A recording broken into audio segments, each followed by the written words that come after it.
Evidence है, न कोई सबूत है, तो क्या 1.5 लाख नोटिस जारी करके उन मतदाताओं को एसडीएम के दफ्तर में बुलाया जाए और यह कहा जाए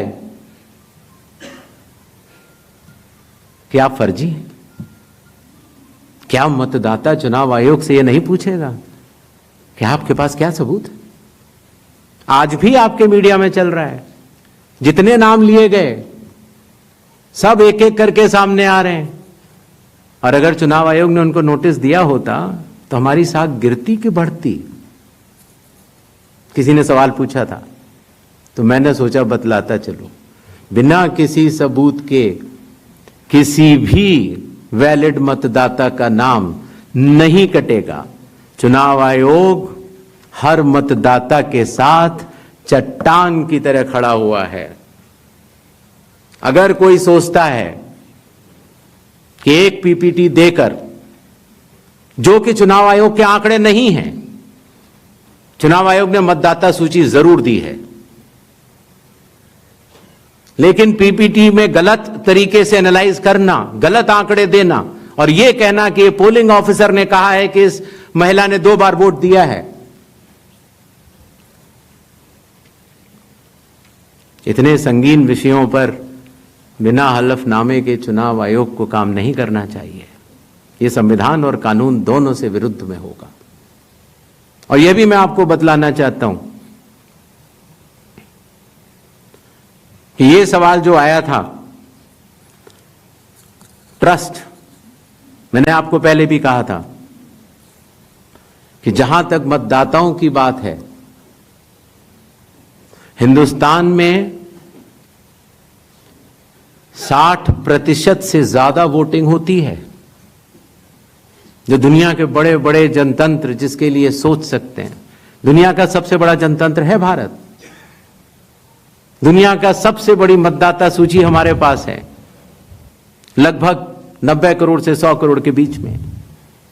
सबसे बड़ी मतदाता सूची, सबसे बड़े चुनाव कर्मियों की फौज, सबसे ज्यादा मतदान करने वाले लोगों की संख्या, और इन सब के समक्ष, सारे मीडिया के समक्ष यह कहना कि अगर मतदाता सूची में आपका नाम एक बार और है तो आपने 2 बार मतदान किया होगा और कानूनी अपराध किया होगा, और मेरे सारे मतदाताओं को अपराधी बनाना और चुनाव आयोग शांत रहे, संभव नहीं।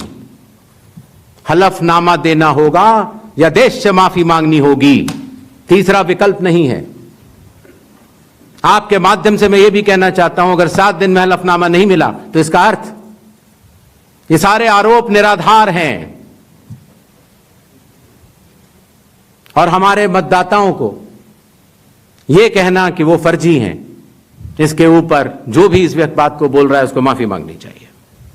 महाराष्ट्र में वोटर लिस्ट बढ़ी, समय रहते जब ड्राफ्ट सूची थी तो दावे और आपत्ति क्यों नहीं जमा कराए गए? जब रिजल्ट निकल आया तब याद आया कि यह गलत था, और एक भी मतदाता का नाम सबूत सहित आज तक चीफ इलेक्टोरल ऑफिसर महाराष्ट्र को नहीं मिला।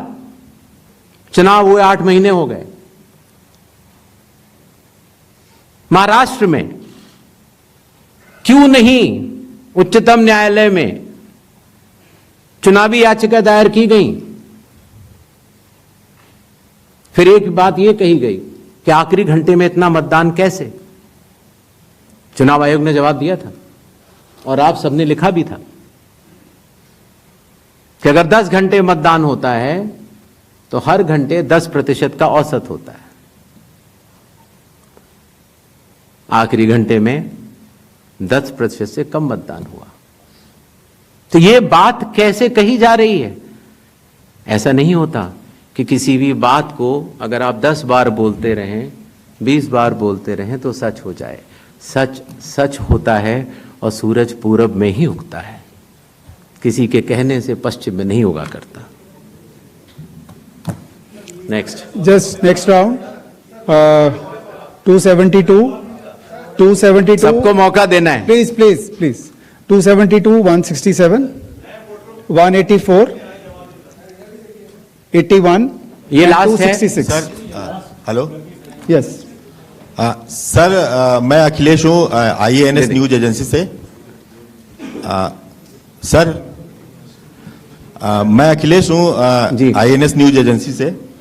मेरा सवाल यह है कि सुप्रीम कोर्ट ने अभी आपको कहा है कि 22 तारीख को नेक्स्ट हियरिंग होनी है कि आप ये 11 के अलावा जो लोग छूट गए हैं अपना नाम दर्ज कराना चाहते हैं वो आधार लेकर जाएं। आधार को उन्होंने कहा है कि आप उसको कंसीडर कीजिए। इसका मतलब ये है कि आप जब आगे का SIR कराएंगे या पूरे देश में कराएंगे तो आप ये मान चुके हैं कि 12वां आपका आधार होगा।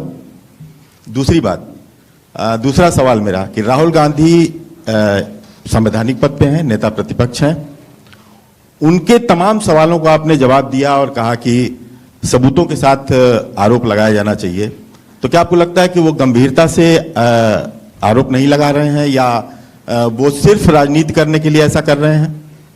तीसरा मेरा सवाल है कि आपने कहा कि बार बार कहा कि आपको दो सवाल पूछिए। अगर देर से आप देते हैं, आप सवाल उठाते हैं तो आपको एफिडेविट देना पड़ेगा। अखिलेश यादव ने 18,000 नामों की एफिडेविट दिया हुआ है। ये राजनीति में बार बार सवाल उठ रहा है कि आपने उसका जवाब नहीं दिया।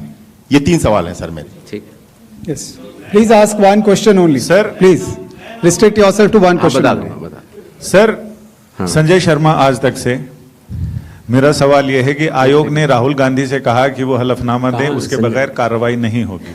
एक सेकंड। बीजेडी ने सवाल उठाया है, बीजेडी ने 2024 के लोकसभा चुनाव के पहले। सुन नहीं पाया, जरा दोबारा बोल दीजिए। संजय शर्मा आज तक से हूं। जी।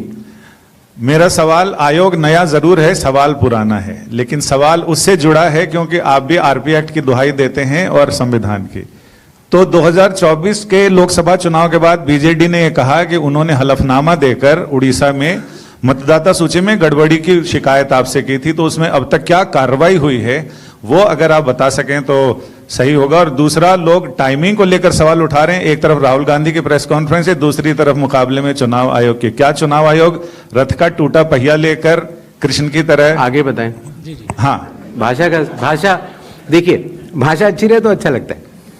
जी सर 184. मैं इंडिया टीवी से शोएब रजा। मेरा सवाल सर ये है कि बिहार में जो ड्राफ्ट की सत्यता की जांच हो रही है, बाद में जो सर्टिफिकेट दिए जा रहे हैं, ऐसी बहुत बड़ी आबादी है। हम गए थे बिहार में, जो वो दस्तावेज 11 के 11 में से एक भी नहीं दे पा रहे। अभी हम देख रहे थे कि उनमें से मूल निवास प्रमाण पत्र के लिए एक होड़ मची हुई है बनाने की, आधार से ही बन रहा है वो भी। तो उन लोगों के लिए मुश्किल ही हो रहा है कि जो 15 दिन का अब समय बचा है उसमें भी अगर वो मूल निवास प्रमाण पत्र या इस तरह कोई सर्टिफिकेट नहीं बनवा पाते और एक बड़ी आबादी ऐसी रह जाती है जिसकी सत्यता नहीं होती, तो उनके लिए आप लोग क्या करेंगे? 266. इधर दीजिए 266. Sir, Anubhuti Vishnoi from the Economic Times. So I'll repeat this question because you haven't replied to that one. 7.2 crore enumeration forms have come in.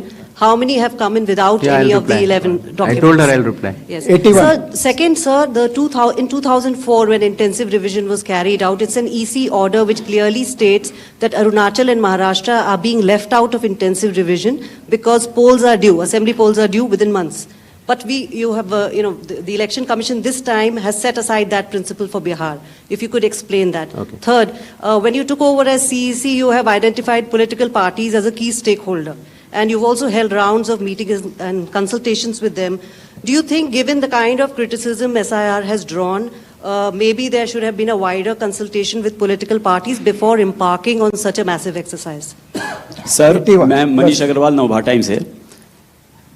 हाँ, सर जैसा कि आपने कहा राहुल गांधी के बारे में कि हलफनामा देना होगा या देश से माफी मांगनी होगी 7 दिन के अंदर, नहीं तो हम मानेंगे सारे आरोप निराधार हैं।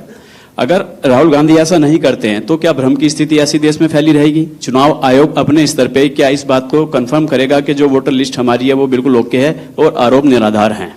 सेकंड इज, जो SSR हर साल होता है सर, जैसे बिहार की बात करें तो 22 साल बाद हो रहा है, तो 3 साल वोटर हर साल जुड़े, 65 लाख अगर वोटर, तो क्या हमारी चुनाव आयोग की कोई जिम्मेदारी नहीं जो हर साल SSR हो रहा है कि वे कैसे एटलीस्ट डेड वोटर कैसे जुड़ रहे हैं हर साल, तो क्या उनकी भी कोई जवाबदेही बनती है सर? Thank you. पहली बात, That's okay. That's please.